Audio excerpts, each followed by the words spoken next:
Rwanda rwagize ishyari ko Uganda bayitumiye muri Congo n'u Burundi bakabutumira muri Congo, ngo u Rwanda ngo rusagaho rugambaniwe ngo rushyigikira M23. Urumva kugera kuri uwo mwanzuro uba usimbutse ku bintu bitatu bikomeye. M23 ni bande? u Rwanda rwikinga inyuma already ibibazo bihari, hanyuma rukashaka guteza ibibazo by'umutekano muke muri Congo. Uzi icyo propaganda ibera effective ni uko yivuga aba ari mu nzu ifite amafu yego, agafata facts zihari nkeya akazimanipira kugira ibintu byinshi kugira ngo ayobye ibitekerezo bya rubanda.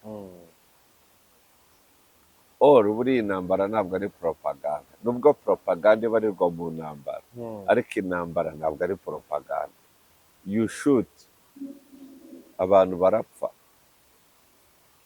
ashobora gutangirira kuri propaganda. Propaganda ifashe intambara kuko nayo iri mu rwego rw'intambara.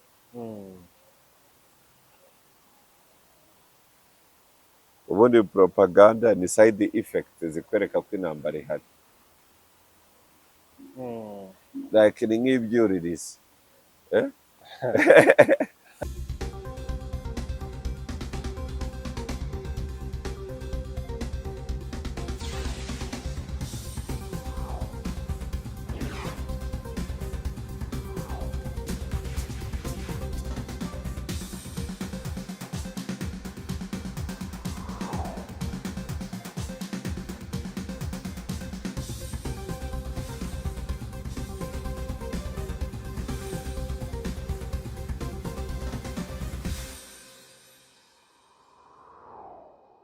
Yego, abakunzi ba One Nation Radio, radiyo ya diaspora y'u Rwanda, ijwi ya diaspora y'u Rwanda, tubahaye ikaze mu kiganiro cy'uyu munsi na Bob Mugabe, kandi na Bob tumuhaye ikaze. Bob, aramutse neza? Bravo. Cyane turi hano kuri Grand Legacy Hotel, ni ahantu heza rwose, hari n'akaviyu keza. Muri iki gitondo urabona ko rwose amafu ni yose.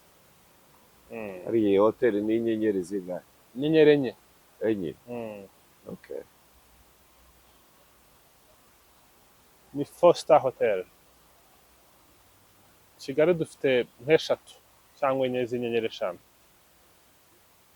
Nta kibazo, twagiye. Ciao, ni igitondo cyiza rero tugiye kuganiramo na Bob Mugabe, tuganira na Bob Mugabe, turanyurwa kuko twunguka byinshi uyu munsi.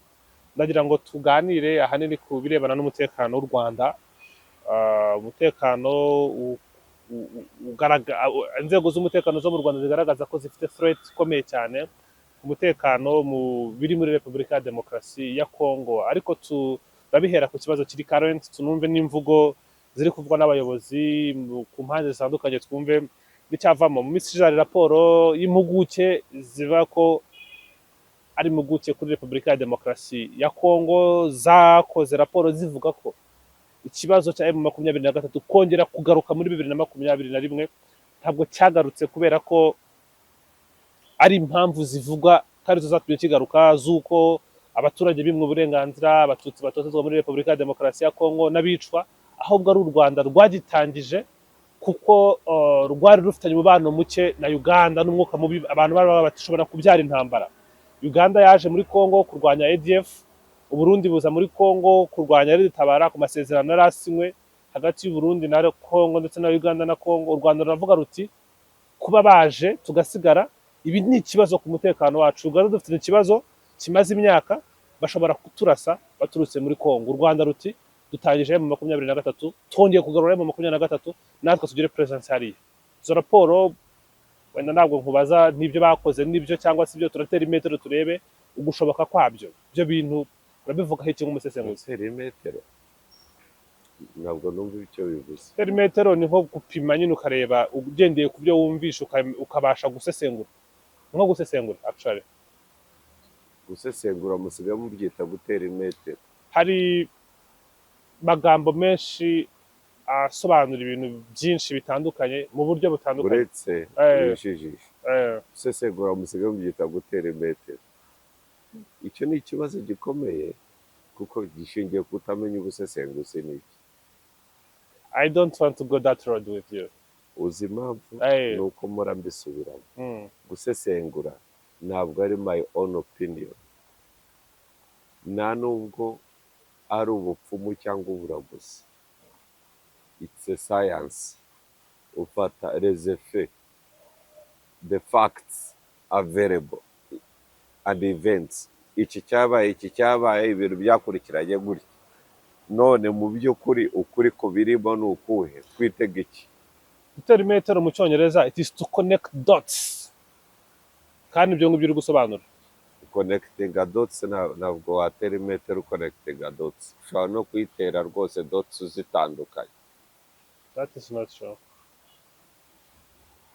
Anyways, ntacyo, facts zirahari Ariko njye mbatera ziduhuriza. imetero sindi. Okay, reka tuyikuremo cyo gutera imetero, ntacyo nzagarura rwose, hakiri kare. ntacyo nzagarura, do not worry. Icyo nkubaza hano ni aya makuru ukuri guhari, kuduhurize twumve, turebe n'icyo aba bari kuvuga n'icyo bari gushingiraho. Bande se UN group of experts. Ntabwo ari expert, ni expert kuri DRC, niko bitwa.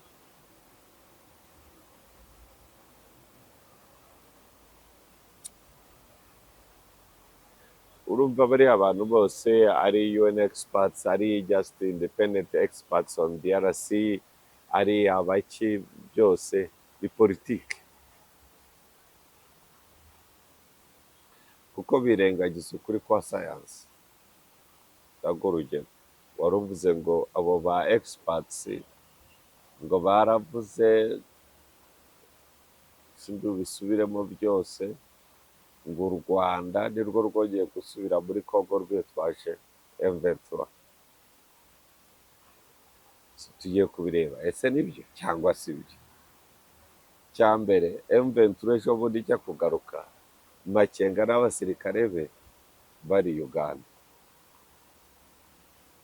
So abo ba expert bawe bavuga yuko u Rwanda rwari rufitanye ikibazo na Uganda, noneho Uganda igiye muri Congo n'Uburundi bugiye muri Congo, u Rwanda rwumva rwatanzwe, ruragambaniwe, narwo rutagiye, soko rugomba guterwa. Tuvuge ko ari byo da, reka twishyiremo ko ari byo. Kirumuri yakwibaza ni bya bindi nakubwiraga, to connect events. Makenga n'abasirikare be ko bari Uganda, mu gihe u Rwanda rutumvikanaga na Uganda, hanyuma u Rwanda rwaragiye ruramushimuta n'abasirikare be bisanga za Runyoni mu birunga. Cya kabiri, icyo ni icya mbere. Icyo ngicyo mvuze mwubajije nta kintu kinshubisheho, kuko aba bantu bari hano batwumva baba bakeneye kumenya. Ibyo biragoye kuko kumva ngo umuntu baragiye muhanganye bashimuta Makenga n'abasirikare be bisanga Runyoni mu birunga. Igisubizo ni yego cyangwa oya? biragoye, simbizi byaba yego cyangwa oya, ntabwo nzi ubushobozi bw'inzego z'umutekano z'u Rwanda, ariko biragoye ko Uganda yabifitanye ikibazo n'u Rwanda, abasirikare bari bifashe kurwana, ikemera u Rwanda ko ruyishimuta. Actually binabaye Uganda yabigira international saga, ko yavuga ati twagabweho igitero. None se Uganda yaba ifite umugambi wo gutera u Rwanda inyuze muri Congo, ikemera ko Makenga ari buze n'abasirikare ba M23 bakisanga Runyoni, hanyuma bagakoreshwa n'u Rwanda? Biragoye. Reka tujye mu cya kabiri. Baravuga yuko kugaruka kwa M23 byatewe n'ibibazo by'u Rwanda na Uganda, ngo ni ukugera kw'i Burundi kuri teri. Impunzi z'abakongomani bavuga ikinyarwanda bari mu Rwanda n'ahandi, ari bo M23 iharanira gusubira iwabo no kugira, bari baratashye. Oya. Cya gatatu, ubu tuvuze bibiri, tugeze ku cya gatatu. Ndagira ngo ngubwire aho ubusesenguzi uko bukora, ntabwo ari abapfumu. Icya gatatu, abantu za Goma na Butembo n'ahandi bagiye bafata abakongomani bavuka za Masisi n'Irucuro n'Abanyamurenge bakabica, harimo no mu kapiteni, bakabica bakabotsa bakabarya. icyo kibazo nacyo ntagihari. Imvugo zihembera urwango ntizihari. zirahari. icya gatanu icya gatanu Cya kane, icya kane, none se M23 mbere ijya kuziroga ijya Uganda, ibibazo byari byaratumye ibaho byari byarakemutse, uburyo kugaruka ubwa kabiri cyaba ari ikibazo tugomba gushakira impamvu. Subiza abo bantu bakeneye kukumvereka. ntabwo byari Ntabwo byarakemutse. niganiriza, ntabwo ari Kuko ibyo bibazo biri mu ibibazo bitari byarakemutse, nicyo wavuze ku bwa kabiri, nicyo wavuze ku bwa gatatu. Kuba impunzi zigihari zipakiye hirya, no kuba hari imvugo z'urwanga, abantu bicwa na za Butembo. Actually nicyo uvuze ku bwa gatatu, ku bwa kane no ku bwa n'ubutaka gatanu. bw'izo mpunzi bwaratwawe na FDLR. Bwaratwawe na FDLR. Eh? Ntabwo byari bitarakemuka. imitwe yitwaje intwaro muri Congo no kuzana umutekano mu burasirazuba bwa Congo byarabaye, kandi ibyo byari byaratumye M23 ihaguruka. Yose M23 ijya kubaho bwa mbere yitwa M23, ntabwo ari result y'amasezerano ya Sun City ari hagati ya leta ya Congo na CNDP. None se ayo masezerano siyo yishwe? Ayo masezerano sa itariki 23 z'ukwa gatatu, muri ayo masezerano 2009, 2009. ayo masezerano leta ya Congo yarayubahirije, M23 ipfa kuvuka, u Rwanda rurayihinda. Ariko niwo ujya umbwira uti ikintu cya mbere icyo ngicyo nyihanganira, wampaye urugero rambwira ati propaganda ubundi bifite ukuri guke n'ibindi bintu byinshi bitari ukuri.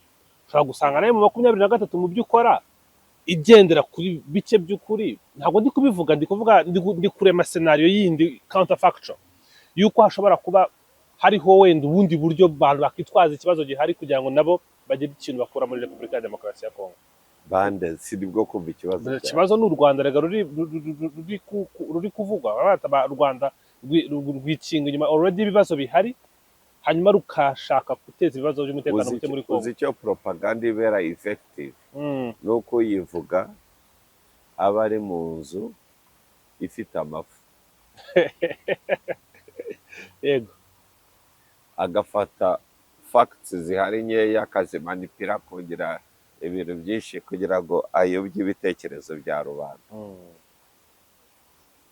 Buriya intambara ntabwo ari propaganda, nubwo propaganda ibarirwa mu ntambara, ariko intambara ntabwo ari propaganda. You shoot, abantu barapfa. Ashobora gutangirira kuri propaganda. Propaganda ifashe intambara kuko nayo iri mu rwego rw'intambara.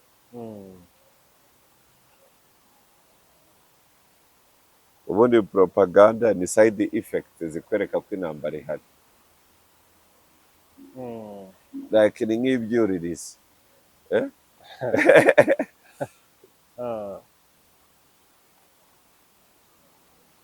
Ubundi kubera iki Congo ari indiri? Aho ni uruzingiye.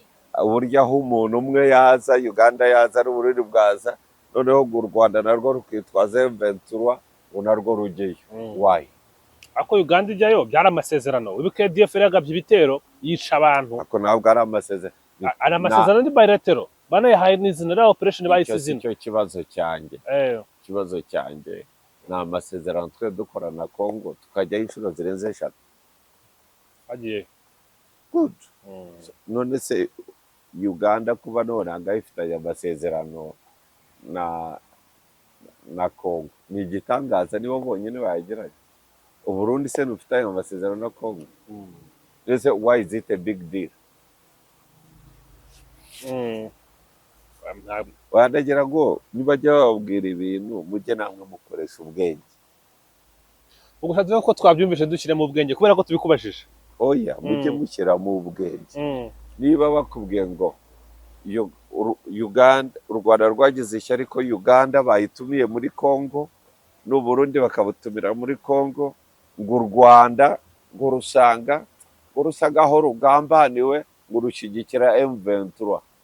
Urumva kugera kuri uwo mwanzuro uba usimbutse ku bintu bitatu bikomeye. M23 ni bande? Ese bafite ikibazo cyangwa ntacyo bafite? Icya kabiri, Uganda niba itumvikana n'u Rwanda, icyo gihe aba bantu ba M23 bahise barwana baturutse Uganda baje bate?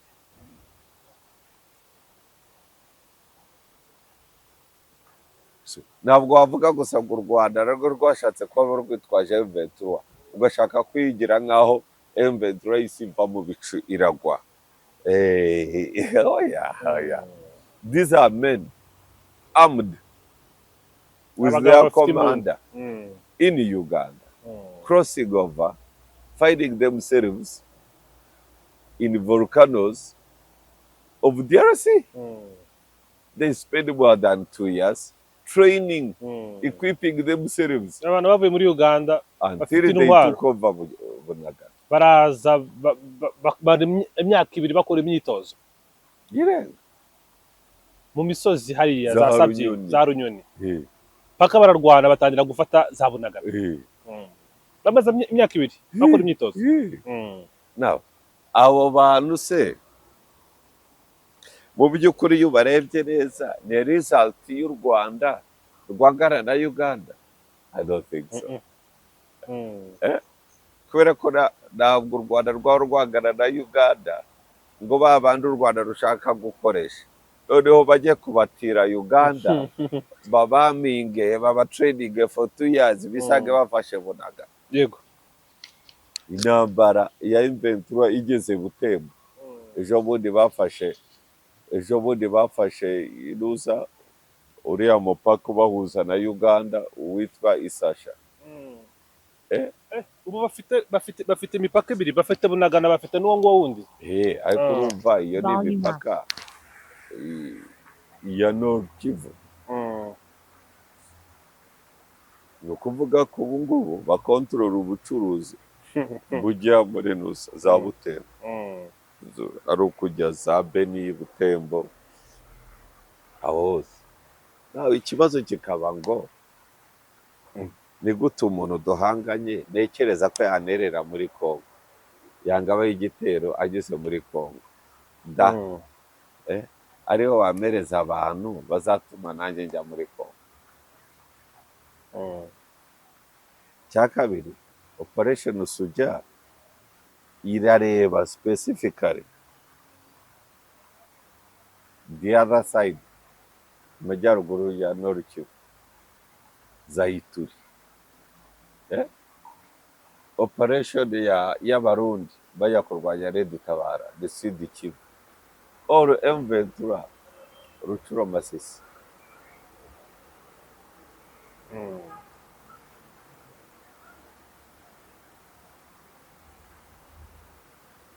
Kandi aho ngaho niyo hari indi ya FDLR. Kandi izi mpunzi z'abakongomani b'abanyamasisi n'abanyarucuro ziri mu Rwanda n'ahandi mu biyaga bigari n'i Burayi zivukaho, kandi aho ngaho higaruriwe na FDLR. Ubu ngubu M23 irabakubitiye abakuru batangiye gukwira imishwaro. Ubwo se hari ibintu abantu bahuza rero bakabigira byoroshye cyane uburyo umuswa wese yahita yemera ko ari ati u Rwanda rwa bifitanye ikibazo na Uganda. Okay, ibyo ngibyo mwese murabyibuka, ibyo biroroshye guhita ubyibuka.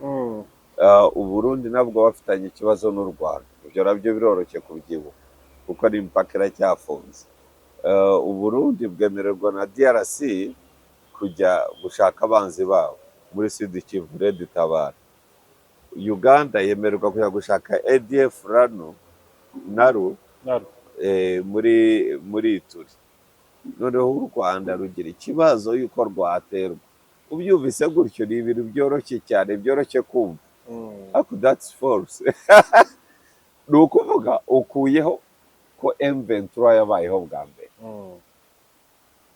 ukuyeho wirengagije ikintu cyatumye yari CNDP yitwa M23, ukuyeho impamvu zo baharaniraga mbere ko zari zigihari. ukuyeho ko General Makenga n'abandi basirikare bakuru bari barahungiye Uganda, ukuyeho ikindi kibazo kw'impunzi z'abakongomani bavuga ikinyarwanda bari mu Rwanda, ukuyeho wirengagije ikindi kibazo nacyo yuko Kongo ari seedbed y'imitwe yose, ukuyeho ikibazo ko leta ya Kongo idafite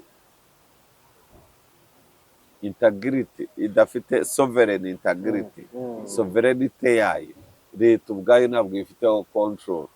Sovereignty ni nk'ubusugire. Ubusugire.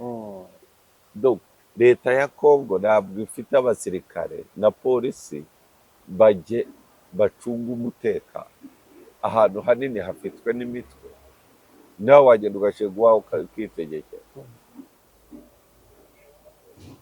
Urumva, tuvuge yuko ibyo ngibyo noneho ubyumvise, ibyo bibazo byose ukabyirengagiza ukabikubira muri statement, icyo gihe kugaruka kwa kabiri kwa M23 kwatewe n'uko u Rwanda rwafitanye ibibazo na Uganda, Uganda ikagira amasezerano na Kongo kugira ngo ikore operation Rusuja, n'u Burundi bukagira amasezerano ya Kongo kuko babaye inshuti, u Rwanda rukumva rurazengurutswe, noneho narwo rukisanga rukeneye M23, dukoresha M23 kugera.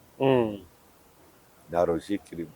Ariko ntabwo twakwirengagiza iyo coincidence. Kuki of 4 years byari kuba byarabaye, of 4 years M23 yari kuba yagarutse ari uko u Rwanda rufite ikibazo na Uganda? Ntabwo byemera gutyo. nta nubwo ari cyo gihe bagarukiye, ndakubwiye igihe bageze muri Union n'igihe bamaze bakora imyitozo. Ese urumva ibyo bijyanye n'icyo gihe? Erega ibintu mubifatira hafi kandi ujye ukurikirana akantu ku kandi kugira ngo ushobore kwanarayizinga conflict, ko conflict yibaye victime wa mbere w'amakimbirane yo guhangana, uburyo imirwano iba, umuntu wa mbere uhakomerekera yitwa ukuri. Buriya casualty wa mbere w'intambara ntabwo ari umuntu warashwe se n'umuntu wapfuye, casualty wa mbere w'intambara ni ukuri. Aba group of experts on the DRC biyita independent, they are propagandists. Aba baroni n'aba propagandist bose barirengagiza ukuri. Propaganda toward what end? Kuki bashobora kujya muri propaganda? Hari abanyaburayi bamwe iyo babonye igihugu n'ikindi bihanganye, kuri bo hari ibyo bihugu hariho icyari kibateye ikibazo, bo nta kibazo kuko ubu barwaniriza umwanzi, bacuruza guteranya abantu. Abanyaburayi n'abanyamerika ikintu bacuruza bexportinga ku rwego mpuzamahanga ni uguteranya. Benefit divide and rule. Bakunguka bate? Divide and rule. Urumva ni mwidividinga mugahangana, uruhande ruzaza kubashaka ruzaza rubapfukamira.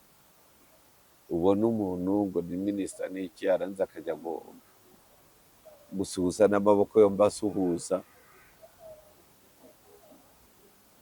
a security officer muri ambasade ya Amerika, akanamuhagurukira akamusuhuza.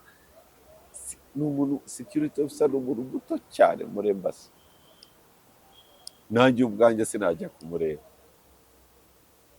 Iyo ugiye muri ambasade ya Amerika mba agiye kubana na ambasade cyangwa na chargé d'affaires. Security officer Ugasanga yabaye igitangaza, kandi ashinzwe just to collect intelligence information tumwe kugira ngo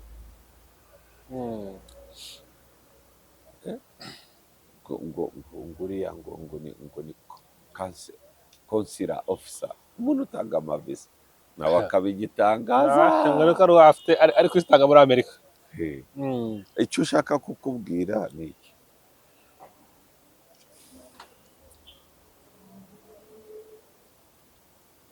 hari gahunda yihari tudashobora kwirengagiza yo gutuma ibihugu birimo gutera imbere babonye uburyo bisubira inyuma bagahora mu bukene, mu bujiji, mu makimbirane no mu ndwara. Kuri bo ni amahirwe. Ubukene, amakimbirane, ubujiji no mu ndwara, kuri bo ni amahirwe cyane. Barabisiponsaringa bakabishyiraho amafaranga menshi cyane. Ni gutyo bakiretinga inuza opposition, ni gutyo bakiretinga NGOs zimwe ziri aho zo kuvuga ngo uburenganzira, uburenganzira ndabwemera.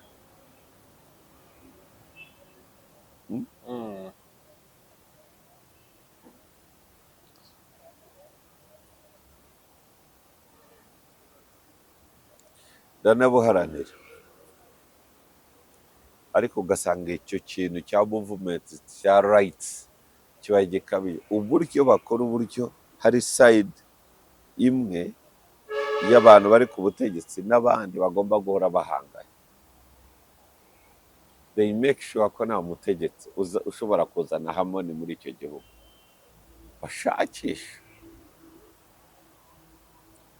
Niyo mpamvu umuntu ahaguruka akavuga ati runaka uyu nguyu, ati uriya muperezida mubona ati si muzima mu mutwe. Niyumva iryo jambo avuze, ibinyamakuru by'i Burayi n'amafaranga agatangira kumwisukaho, akaba umusitari, maze YouTube ikamusingiza mwese ngo ariko baba bafite agenda to cause discord and disharmony, kugira ngo abantu basubiremo. Ako gakina abanyafurika nibakumva tuzaba dushoboye kwibohora. Biragoye. Na za raporo zigasohoka nk'izo. Uzi kubona umusore nkawe ukiri mutoya w'umu.com winywera agakawa, w'inzobe, wicaye neza, umwana mwiza, ukazindurwa no kumva za raporo y'abo bantu. They know what they are doing. Ariko we have to shed light on this, tukanabisobanura abantu bakanamenya Nayo n'impamvu. mpamvu nanjye nibwo kubigusobanura. Uko barashaka ibihugu bya Afurika guhora bihangana. None se Tshisekedi ntiyari inshuti y'u Rwanda? Cyane. Yari inshuti ya Perezida Kagame, ari bifotoranyije bageraho Ikiganza mu kindi. yego. Ibiki byaje kugenda gute kugira ngo basubirane? Ne Tshisekedi nawe none ahangaha avugishije ukuri, agateka stand kuri podium cyangwa akicarana tukavugishanya ukuri. Ntabwo ari initiative ye yo kwangana na Kagame, ntabwo ari iye.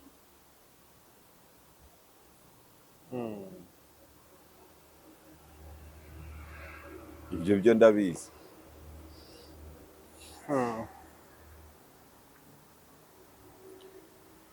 Uburundi buri ahangaha bwora buhanganye n'u Rwanda. It's not their own initiative and it's not in their interest. Kuvuga ko Burundi buhanganye n'u Rwanda ntabwo ari igitekerezo cy'ubutegetsi bw'Abarundi, nta n'inyungu bagifitemo. Nanjye ndabyemera ko ntazo. Nabize ubukungu, nabanize Kongo kubitumvikana n'u Rwanda si igitekerezo cy'u Rwanda, si n'igitekerezo cya Kongo. Ibyo bihugu byombi nta n'inyungu bifite gukimbirana. Ni dako bamanaging African Union kugira ngo itazakomera, no gukoziga discord n'akavuyo no gucanganyikisha abantu. ikibazo se ko ibisubizo kubishaka twongera tukabareba ukabona turagendera ku gahenge katanzwe na Amerika, ku matangazo asohoye na Leta Zunze Ubumwe za Amerika, ku byo Loni yavuze. Birashoboka ko aba bantu bazazana igisubizo, kuko impamvu bikubajije nyihanganira, hari umwanzuro watowe na UN Security Council mu minsi 3 ishize bavuga ko bagiye gushyigikira SADC iri kurwana na M23. Hari andi mafaranga miliyoni 414 z'amadolari ya Amerika, 414 ni almost half a billion z'amadolari Amerika yahaye Congo mu rwego rwa humanitarian crisis. Muri ibyo bintu bibiri, ayo gufasha SADC kurwanya na M23 n'andi yo gufasha DRC muri humanitarian crisis. Ese utekereza ko ayo mafaranga batazayagarura? umwaka uyu muri Kongo bazaba bayagaruye n'inyungu zikubye gatatu. Ibyo bakora barabizi, nta bintu bya danje bihari, bazaba bayagaruye kandi cyane, kuko icyo bashinzwe gukora ni ukugusha neza Tshisekedi no kubwumvisha ko bari ku ruhande rwabo kandi ikibazo cye bacyumva, hanyuma nawe akabarekurira. Batekereza yuko iyo myanzuro yapfa gufatwa just kuko bagukunda, because you are handsome. Politics is all about interest. Politike ni umukino w'inyungu. Nunarangara gatoya agiyeho nkunguka nta kibazo mba ndi mu mahirwe, ariko ninkwemerera kunguka nawe ukunguka, nzaba ndimwo kwizamurira competition itari ngombwa. So ngomba gushoboka ko nunguka wowe ugahomba. Diplomacy ni igerageza kuzana rational muri international relations, kuko yo ibigambiriye win-win.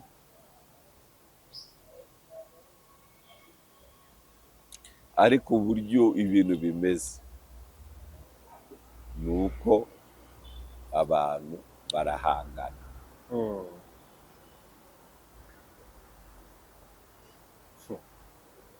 Kandi aba ari ikibazo cy'inyuma. Urabona Amerika nabona na UN Security Council yafashe uwo mwanzuro kitawufata kuri Yemen. Kuri Yemen yego, uzi Yemen conflict yabo igihe imaze,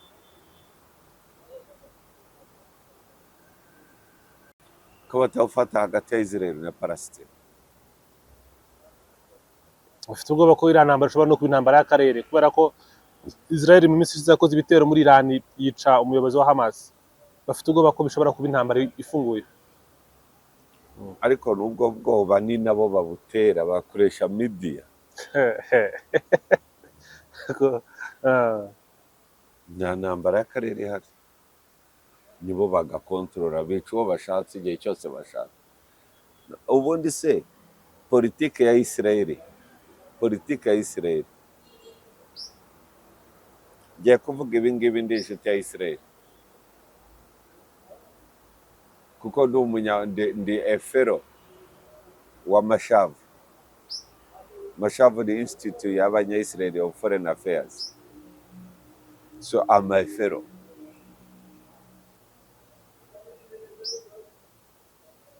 I'm also a fellow of IVRP y'abanyamerika. Ubundi politiki ya Israel ku Bapalestina ni iyihe? Ese barashaka gufata Abapalestina n'ubutaka bwose hakaba Israel, ariko basi icyo gihugu kigashobora barashaka kuretenga Greater Israel, barashaka yuko icyo Palestina itabaho, ariko byibuze abaturage bakabarizwa muri Israel. Ntabwo ari byo. Bo barashaka Israel kwiba a Jewish state, hanyuma nose barashaka yuko Palestina igira igihugu gituranye na Israel. Ntabyo bashaka, kuko ntabwo bemera two state solution. Nose barumva Abapalestina bazajya kandi ko batazaba aba Jewish, none ntibazajya muri Israel, nubemereye igihugu none bararesisting, ukabita abaterrorist, ukabicira muri kariya karere aho ugiye hose. Ugiye Sana ntabwo ari safe, ugiye Beirut ntabwo ari safe, ugiye Tehran ntabwo ari safe. None ubundi Israel policy on Palestine ni iyihe? Iyo mu bagenzi banjye abankurikira muze kumfasha, ushobora kuba ndinjije muri iki kintu, ariko Israel imaze kujya inshuro zigera kuri 3. Sinzi, naranabiganiye kenshi n'abadepite baho, ariko usanga badahuza kuri polisi. Bo byibuze baba bafite n'uwo bablaming, bakavuga bati iyi politike kuba itari bwo gukurikizwa, hari ikibazo cya prime minister. Ariko ibyo ari uko tuyobya. Ubundi abanyesireri iyo bicaye bakiruhutsa bakumva nk'abantu bumva polisi yabo ku bapalestina ari iyihe, umurongo ni uwuhe, ubundi ni iki kigamijwe?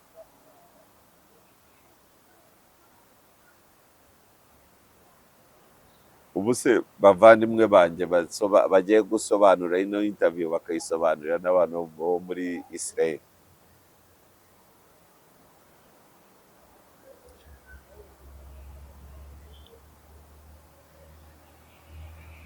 mwe murumva bizagenda bite? tujya tuvugisha ukuri, ikibazo cya Palestine na Israel kizakemuka gite? noneho hinjiramo abanyamadini bati iriya ntambara Muhammad yarayivuze, iriya ntambara Yesu yarayivuze ngo izarangira, ngo ariko Yesu aje, ibyo bintu ubundi man to man, umuntu ku muntu, iri ntambara ubundi politiki ya Israel ku bapalestina ni iyi.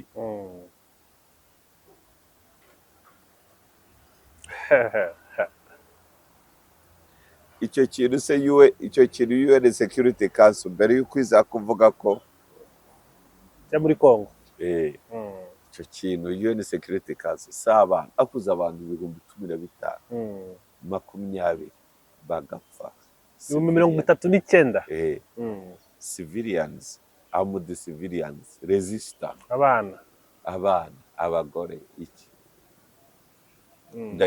bakabafata nk'aho atari abantu. ariko muga iyo Israel October the 7th itera Palestina igashimuta abantu wenda 1,400, hanyuma ikica abantu 1,400, igashimuta n'abandi, hanyuma nka retaliation Hamas igatera Israel kabimaze kwica nk'abanya Israel 40,000, biba bimeze bite? ubwo nyine ndabirivasinze nta Palestine ubukiri. ariko igihe icyo ushaka kuvuga ni iki ngiki, winjyana muri hypothesis, ntabwo njyaga ubundi iriya conflict isi yose yumva izarangira gute? Israel ngo ni ubwoko bw'Imana, ngo from the river to the sea.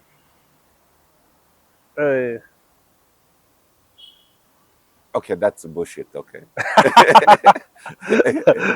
ntabwo avuga ko Israel ari Imana, mugabo ari uwa Satani.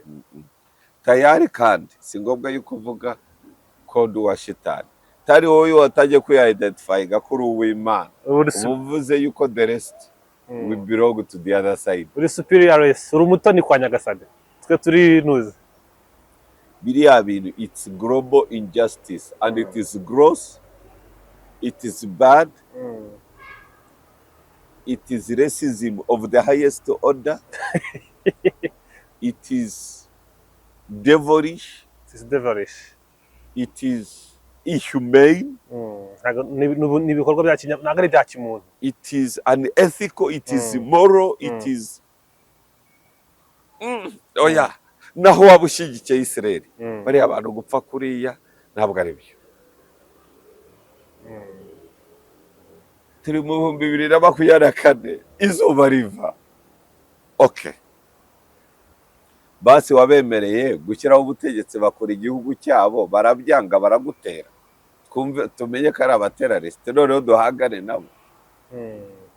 basi se warabigaruriye uvuga ko ari igihugu cya Israel, basi tubimenye nabwo ukora igihugu icyo bita Greater Israel, utongera kutubeshya ngo ni Jewish state.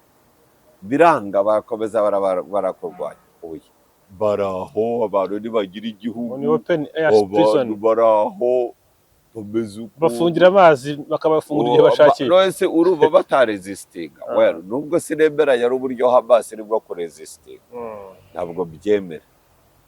ariko biriya nabyo urafata umuntu wavukiye muri buriya buzima akabukuriramo, akaba umugabo, akiga, urumva abona ibyo urimo gukora muri quartier iwabo, urumva we najya kuresistinga azakoresha iyi strategy. Ese muri West Bank ko atariyo Hamas bo bari safe? There's no Hamas in West Bank. Yes, ariko none se ninde uyobora West Bank? IPRO, buriya banuze babaye. Bullshit. Ninde se ukora security yaho? Abasirikare na polisi n'Abayisraeli. Bariya no kumva ngo ni abayobozi. PLO rwose yo ifitanye n'abibazo na Hamas. none se urambwira yuko Babita ba puppet. abo bazungu birengagiza ibintu by'abapalestine aribo bakunda cyane abakongomani uburyo basora ziriya biliyoni nta nyungu.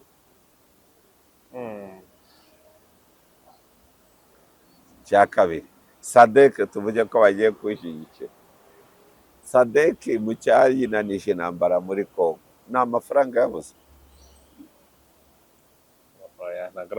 Tujye tuvugisha ukuri ngo tuvuge noneho tuti cyari cyarabuze noneho cyabonetse, hari harabuze amafaranga rwose mbese ubu cyara kuva bageze muri Congo cyabananisha kurwana n'amafaranga. Ntago ari uko mbitekereza. I don't think so.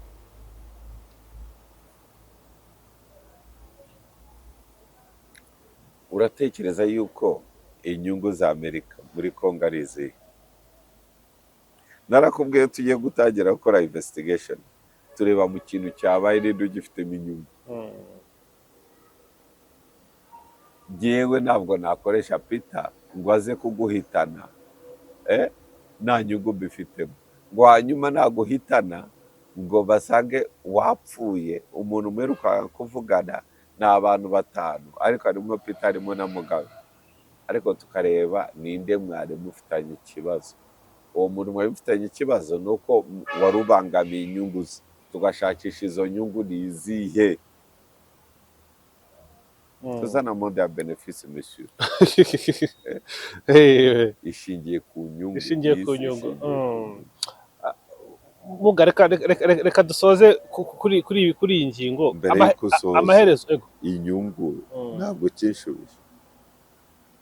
Inyungu ya Amerika kuba uretse swabivuze se. Ikibazo cya mbere Uburayi na Amerika bari bafite nuko Kongo yari itagiye kwigaruka n'Ubushinwa. Amakimbirane akomeye igihe kirageze yuko Amerika n'Uburayi byigaragaza nk'umukiza wa Kongo kugira ngo Kongo ive ku Bushinwa isubire kuramya abakurambere b'abakoloni ba kera, kandi kugira ngo atari ukubera urukundo no kugira ngo bakomeze bayinyonyoze. Nese amaherezo azaba yahe ko tugihanze amaso abaduteje ibibazo, ko tudushaka amakiriro abaduteranyije. Nimba ari u Rwanda uburyo twabayeho ya myaka yo kudutanya no kuduteranya, nimba ari Kongo ya myaka y'Ababiligi yo kubatanya no kubateranya, ukabona niho n'ubundi hakiri amakiriro, bizagenda bite? Afurika izigera yigenga mu gihe igitegereje amakiriro hirya? Paul Kagame ejo bundi yatowe ku majwi angahe? 99.18%. Uzima abantu bamuryamyeho gutyo, abantu batangiye gusobanukirwa aka gakino uburyo gakora. Guhora bateranya mu myiryane, mu macakubiri, mu guhangana. Uribuka wa wundi nasubizaga ejo bundi witwa niba ari Gasimba niba ari ndamwibuka. Ni wa mutego Gasingwa niko ubushize wambwiraga ko yitwa niba ari Gasimba nkakubwira Gakwisi. Ntacyo. Bakora uburyo habaho icyo twita generational blame. Iki kintu nyivuge none cyangwa nyivuge mu kiganiro cya reka nyivuge none.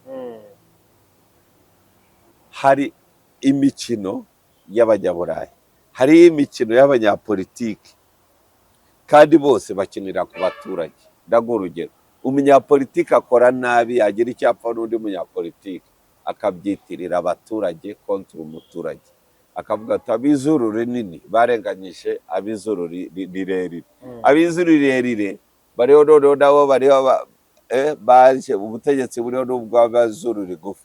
Abazuru rigufi nabo bagomba kwiyambaza kuri rirerire. Ab'irirerire nabo bahora bajya muri bikamara imyaka n'imyaka, kandi nta hantu bihuriye n'amazuru. Just in politics. Abanyapolitiki nibo bananirwa inshingano zabo no gukemura ibibazo byabo byo bapfa muri politiki, cyane cyane bapfa ubutegetsi, ariko bagashaka kubyitirira abaturage, bakazana muri ikintu cy'amoko. Iriya strategy yo kwingenginga amoko ni strategy y'abanyaburayi nibo bayizanye mu bukoroni ya divide and rule.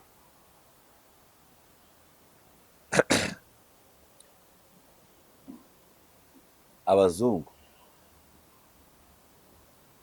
kutubeshya yuko batwitayeho cyane, badukunda, bakadutera inkunga y'amafaranga menshi arimo n'ayo kugura intwaro. Izo ntwaro aribo bazikora, ntabwo ari uko baba bagukunda, nta nubwo ariko baba bashyigikiye intambara yawe, baba babifitemo inyungu. Baragira ngo ugure intwaro zabo, wemere bagutegeke. Yego bya bindi byo kuvuga ngo ese ubundi ko dushaka gukemura ibibazo byabo, no, ibibazo byacu dushaka kubikemura, tugomba kubanza gukemura ikibazo cya disamoni iri mu gihugu, kutumvikana kuri mu gihugu, kutumvikana mu bya politiki n'imiyoborere, kutumvikana kuri bya bindi byose bagiye bubaka ngo by'amoko n'amacakubiri, tukabikemura, tukararenga on one leader, twarangiza tukavuga ngo genda uhangane nabo ku rwego kuri sene mpuzamahanga. Kandi aho bishoboka ntabwo tugutumye kurwana, aho bishoboka korana nabo, kandi aho bishoboka muri iyi mikorere yabo ukore win-win, bagira icyo bageraho natwe bagira icyo bageraho. Ariko nibiba ngombwa nugira aho bishobora ukorane nabo uburyo twe twunguka bo bagahomba. barusha ubwenge. Barusha ubwenge. Nicyo cyabaye kuri diri y'Abongereza. Niyo mpamvu njye nyishimye. Akaje nabonye His Excellency ari kumwe na Keir Starmer, probably ko bashobora kongera bakayibyura. Erega nabo barayikeneye. Kuri ibyura nabwo nta kibazo. Tujye turi gushitinga dushyiremo ingingo zimwe zituma amafaranga yiyongera. Ya. Nta kibazo gihari. Vuga. Nicyo bya bindi rero wavugaga, nizere ko shubishe cya kibazo cyawe cyo kuvuga ngo karibo nanone duhungira, kandi nicyo nasubizaga. Murakoze. Reka ngushimire cyane. Nanjye ndagushimira. Thank you so much.